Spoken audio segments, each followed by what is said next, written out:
Assalamualaikum warahmatullahi wabarakatuh. Alhamdulillahi rabbil alamin wassalatu wassalamu ala sayyidil mursalin wa ala alihi wa sahbihi ajmain. நான் விழாவில் பேசும் தலைப்பு புறம் பேசாதே. அவையின் தலைவர்களே, ஆசிரியர் பெருமக்களே, உங்கள் அனைவருக்கும் என் இனிய சலாமை காணிக்கையாக்குகிறேன். அஸ்ஸலாமு அலைக்கும் வரஹ்மத்துல்லாஹி. சகோதரர்களே, இன்றைய உலகில் நமது மக்களிடம் புறம் பேசுவது என்பது தவிர்க்க முடியாத ஒரு செயலாகிவிட்டது. 2 நபர்கள் சேர்ந்து விட்டால் 3ஆம் நபர் பற்றி புறம் பேசுவதை கொண்டு தங்களது அரங்கத்தை ஆரம்பிக்கின்றனர். புறம் என்றால் என்ன என்பதற்கு நபிகள் நாயகம் ஸல்லல்லாஹு அலைஹி வஸல்லம் அவர்கள் விளக்கம் சொன்னார்கள். திக்ரக அஹாக பிம்மா யக்ரஹோ, சவனை பற்றி அவன் வெறுக்கும் படியான ஒரு விஷயத்தை அடுத்தவரிடம் கூறுவதுதான் புறமாகும். அல்லாஹ் தஆலா புறம் பேசுவதை பற்றி கூறும்போது அது தனது இறந்த சகோதரனின் இறைச்சியை தின்பது போன்றதாகும் என கூறுகிறான். மேலும் நபிகள் நாயகம் ஸல்லல்லாஹு அலைஹி வஸல்லம் அவர்கள் சொன்னார்கள், அல் கீபத்து அஸத்து மினஸினா, புறம் பேசுவது விபச்சாரத்தை விட கொடியது. சகோதரர்களே, ஒரு தவறை தெரியாமல் செய்த காலம் மாறி தவறே தவறு என்று தெளிவாக தெரிந்த பிறகும் செய்கிற காலமாக மாறியிருப்பதை காண்கிறோம். அதிலும் குறிப்பாக புறம் பேசுவதை ஒரு கலையாக எடுத்து செயல்படுகிறோம். ஆண்கள், பெண்கள், பெரியவர்கள், சிறியர்கள், மேல் மக்கள், கீழ் மக்கள் என்ற பாகுபாடுமின்றி அனைத்து பகுதியிலும் இந்த தவறு நடக்கிறது. யாரை பற்றி புறம் பேசுகிறோமோ அவர்கள் நம்மை மன்னித்தால்தான் அல்லாஹ்வும் நம்மை மன்னிப்பான். ஆகவே நாம் நமது அமல்களையும் பாதுகாத்து கொள்ள வேண்டும் என்றால் புறம் பேசுவதை தவிர்த்து கொள்ள வேண்டும் என வேண்டியவாறு வாய்ப்புக்கு நன்றி கூறி விடைபெறுகிறேன். அஸ்ஸலாமு அலைக்கும் வரஹ்மத்துல்லாஹி. அல்ஹம்துலில்லாஹ். எம் அகத்தில் பதியும் வண்ணம் இங்கே புறம் பேசுதலின் தீங்குகள் குறித்து பேசிய மாணவியின் கல்வியறிவை அல்லாஹ் வளப்படுத்துவானாக. அடுத்ததாக இஸ்லாமிய வரலாற்றை மிக எளிய முறையில் நினைவூட்டும் கேள்வி பதில் நிகழ்வோடு இதோ வருகை தருகிறார்கள் மாணவர்கள் அனஸ் மற்றும் சல்மான் ஃபாரிஸ். அஸ்ஸலாமு அலைக்கும் வரஹ்மத்துல்லாஹி வபரகாத்துஹு. எங்களுக்கு இந்த மலரில் பேசுவதற்காக கொடுக்கப்பட்டுள்ள தலைப்பு கேள்வி பதில். அல்லாஹ் என்பவன் யார்? அல்லாஹ் கலிகோ குல்லி ஷைஇ, பொருள் அல்லாஹ் ஒவ்வொரு பொருளையும் படைத்தவன். அல்லாஹ் எத்தகையவன்? குல்லுல்லாஹு அஹத், அல்லாஹு ஸமத், பொருள் நபியே நீர் கூறுவீராக, அல்லாஹ் ஒருவனே, அல்லாஹ் எவற்றிலும் தேவையற்றவன். நாம் யாரை புகழ வேண்டும்? நம் அல்லாஹ்வை புகழ வேண்டும். அல்ஹம்துலில்லாஹி அல்லதி ரப்பில் ஆலமீன், பொருள் அனைத்து புகழும் அகிலத்தினர் அனைவரையும் படைத்து பரிபாலித்து வளர்க்கக்கூடிய அல்லாஹ்வுக்கே உரித்தானது. அல்லாஹ் யாருடன் இருக்கின்றான்? இன்னல்லாஹ மஅஸ்ஸாபிரீன், பொருள் நிச்சயமாக அல்லாஹ் பொறுமையாளர்களோடு இருக்கின்றான்.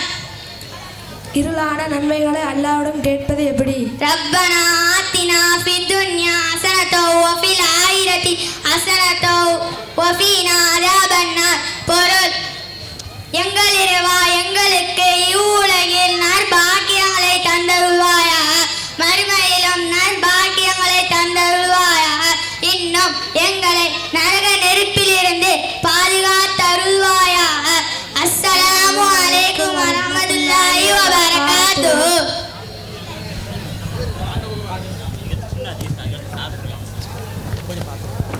அல்ஹம்துலில்லாஹ். சிறுவர்களின் கல்வியறிவை அல்லாஹ் வளப்படுத்துவானாக. அடுத்ததாக ஈமானுக்கு ஒளியூட்டும் மற்றும் ஓர் சிறிய ஹதீஸை அவையருக்கு எடுத்துரைக்க வருகை தருகிறார் மாணவர் ஃபாசித். அஸ்ஸலாமு அலைக்கும் வரஹ்மத்துல்லாஹி வபரகாத்துஹு. அல்குர்ஆனில் கூறும் நரகங்கள் சகர். அல்குர்ஆனில் சகர் எனும் வார்த்தையை பெற்றுள்ள இடங்கள் 4. அவனை நான் சகர் எனும் நரகில் புக செய்வேன். சகர் என்னவென்பதை உமக்கு அது விளக்கும். அது எவரையும் மிச்சம் வைக்காது, விட்டுவிடவும் செய்யாது. அது சுட்டுக்கரித்து மனிதரின் மேனியை உமர்விடும். அதன் மீது 19 வானங்கள் இருக்கின்றனர். அஸ்ஸலாமு அலைக்கும். அல்ஹம்துலில்லாஹ். சிறுவரின் கல்வியறிவை அல்லாஹ் வளப்படுத்துவானாக.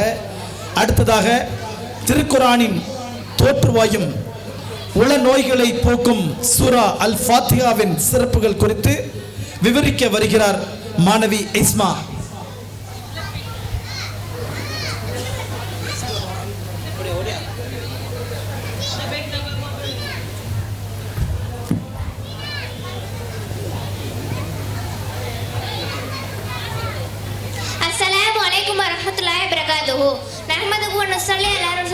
أما بعد فقد قال الله تعالى في القرآن العليم والفرقان المجيد أعوذ بالله من الشيطان الرجيم بسم الله الرحمن الرحيم எல்லா புகழும் அல்லாஹ் ஒருவனே நிலவட்டுமாக நபி நாயகம் ஸல்லல்லாஹு அலைஹி வஸல்லம் மகள் மீதும் அவர்கள் தோழர்கள் மீதும் மாதாக்கள் நல்லவர்கள் மீதும் குறிப்பாக இவ்விழாவிற்கு வருகை தரும் நம் அனைவரின் மீதும் அல்லாஹ் அன்பும் அருளும் என்று நிலவட்டுமாக ஆமீன். எனது பேர் எஸ்மா. நாளைக்கு ஃபாத்திகா என்ற அந்த வார்த்தையையும் சத்தமாக சொல்லப்படுகிறது என்பதை பற்றி பேச வந்துள்ளேன். அன்பிற்கனே அல்லாஹ்வின் நல்லடியார்களே, எங்கள் வீட்டிலும் இன்னைக்கு ஃபாத்திகா, உங்கள் வீட்டிலும் இன்னைக்கு ஃபாத்திகா, இப்படி பலர் பேச நாம் கேட்டுள்ளோம். முதல் இந்த ஃபாத்திகா என்ற வார்த்தைக்கு முஸ்லிம் சலால் மட்டுமல்ல அறவே பொருள் அதாகும். ஃபாத்திகா என்பது சரண் உச்சரிப்பாகும். ஃபாத்திகா என்றால் தோற்றாய் திறப்பு என்று பொருள் சொல்லப்படும். இது அல்ஹம்துலில்லாஹி ரப்பில் ஆலமீன் என்ற ஆரம்பிக்கிற சூராவின் பெயராகும். திருக்குர்ஆனுடைய தொடக்கத்திலும் தொழுகையை முதலாவது சூராவை தொடங்குவதால் இதற்கு ஃபாத்திகா என்ற பெயர் சொல்லப்படுகிறது. துஆ ஓதல் முன்பாக அல் ஃபாத்திகா என்று சப்தமாக சொல்வதின் நோக்கம் இந்த சூராவை அனைவரும் ஓதுங்கள் என்பதாகும். சூரத்துல் ஃபாத்திகாவின் சிறப்பை பற்றி நமது உயிருக்கு மேலான கண்மணி நாயகம் ஸல்லல்லாஹு அலைஹி வஸல்லம் அவர்கள் இப்படி கூறியிருக்கிறார்கள். தௌராத், இன்ஜீல், ஜபூர் வேதங்கள் சூராவை நிகழ்தும் கிடையாது என்று நபி ஸல்லல்லாஹு அலைஹி வஸல்லம் அவர்கள் கூறினார்கள். இந்த ஃபாத்திகா சூரா அந்த வேதங்கள் இடம்பெற்றிருந்தால் மக்கள் வடிகட்டே போயிருக்க மாட்டார்கள். நபி தலைவர் செல்லம் அவர்களின் கூட்டத்தால் உரமச்சப்பட்டே போயிருக்க மாட்டார்கள் என்று நபி ஸல்லல்லாஹு அலைஹி வஸல்லம் அவர்கள் கூறினார்கள். அன்பிற்கனே அல்லாஹ்வின் நல்லடியார்களே, 7 ஆயத்தில் கொண்ட சூராவை ஒரு தடவை ஓதியவர் குர்ஆன் முதல் ஓதிட்டு போன்றவர் ஆவார். இன்னும் சதகாதான் தர்மம் செய்த பயணமுடையவர் ஆவார் என்று நபி ஸல்லல்லாஹு அலைஹி வஸல்லம் அவர்கள் கூறினார்கள். நோய்வாய்ப்பட்ட மக்களை கண்டால் சூரத்துல் ஃபாத்திகா அதிகமாக ஓதுவார்கள் என்று நம்பியவர்கள் கூறுவார்கள். மற்றொரு ஹதீஸில் வந்துள்ளது, ஃபஜ்ர் வசனத்தோட தொழுகைக்கு பிறகு 41 தடவை சூரத்துல் ஃபாத்திகாவை ஓதினால் கண்மணி நீங்களும் என்று நம் நாயகர் ஸல்லல்லாஹு அலைஹி வஸல்லம் கூறினார்கள். எனவே நபி ஸல்லல்லாஹு அலைஹி வஸல்லம் அவர்கள் காட்டிய வழியை அறிந்திருந்து புரிந்து இவ்வுலகில் வாழ்ந்து அல்லாஹ்வின் அன்பை மலை பற்றினால் சுருக்கம் சொல்லக்கூடிய கூத்து நாம் அனைவரையும் அல்லாஹ் ஒன்று சேர்ப்பானாக. எனக்கு பேச வாய்ப்படுத்த அர்ஷிதர்களுக்கும் ஜமாத்தார்களுக்கும் நன்றி கூறுங்கள். விடைபெறுகிறேன்.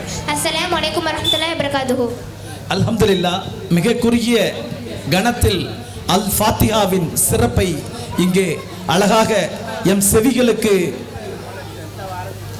ஒரு தகவலாக தந்துரைத்த மாணவி இஸ்மாவின் கல்வியறிவை அல்லாஹு தாலா வளப்படுத்துவானாக. அடுத்ததாக எமது நூருல் இஸ்லாம் மகளிர் இஸ்லாமிய கல்லூரியில் காலை 6:30 மணி முதல் 7:30 மணி வரை பள்ளி குழந்தைகளுக்கு ஸ்போக்கன் இங்கிலீஷ் கிளாஸ் நடைபெற்று வருகின்றது.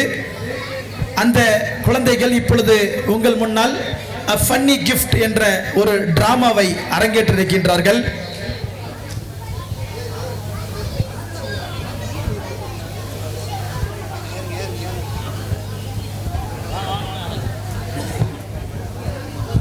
இது ஒரு நகைப்பூட்டும் டிராமா, அதாவது சிரிப்பு கலந்த டிராமா.